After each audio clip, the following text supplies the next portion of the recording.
very happy to be here, and it is a beautiful morning because regardless of the rain, we are not going to let this weather dampen our spirits.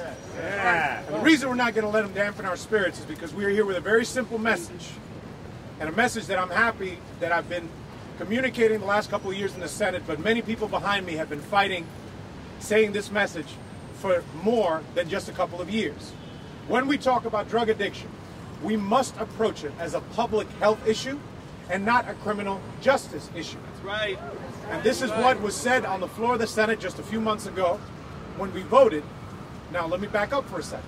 The reason why that package was put on the floor of the Senate is because, yes, there have been some numbers which have been alarming, talking about some of the overdoses and the spikes in overdose deaths that have happened across the state.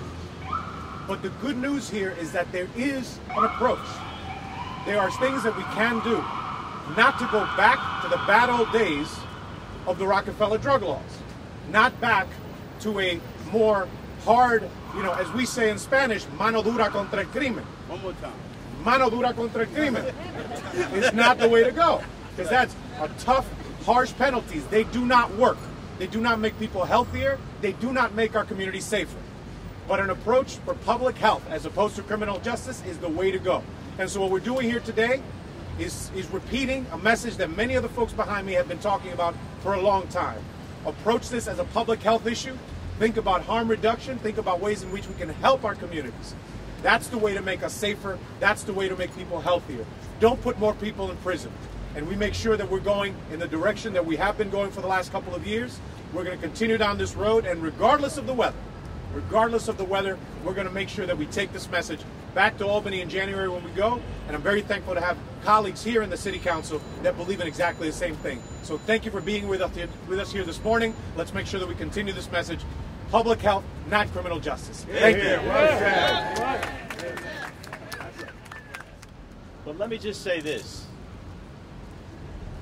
In my lifetime and in my experience in Albany, we have become addicted to harsh penalties, whether it's for drugs or for anything else to solve problems.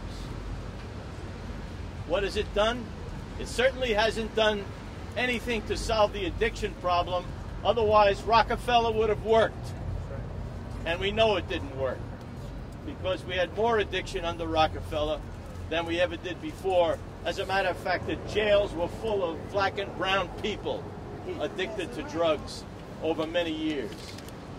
Now that we've reformed, and I'm very grateful to my colleagues behind me in the Senate and the Assembly for reforming the Rockefeller drug laws, we don't want to go there again.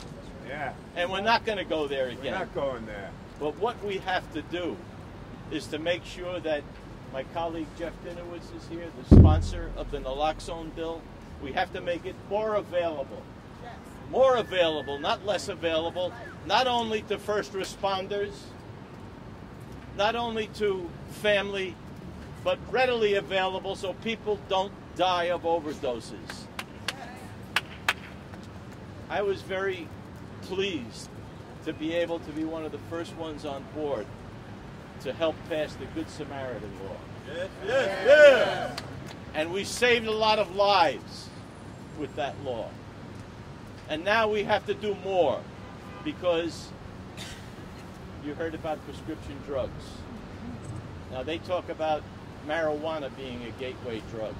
I don't know of anything worse than the availability of prescription drugs these days that make the drug problem so much worse than it ever has been. And the temptation will be there to raise penalties, as I said earlier, but we have to be very careful because this gateway drug is the reason, in my opinion, for the rise of heroin.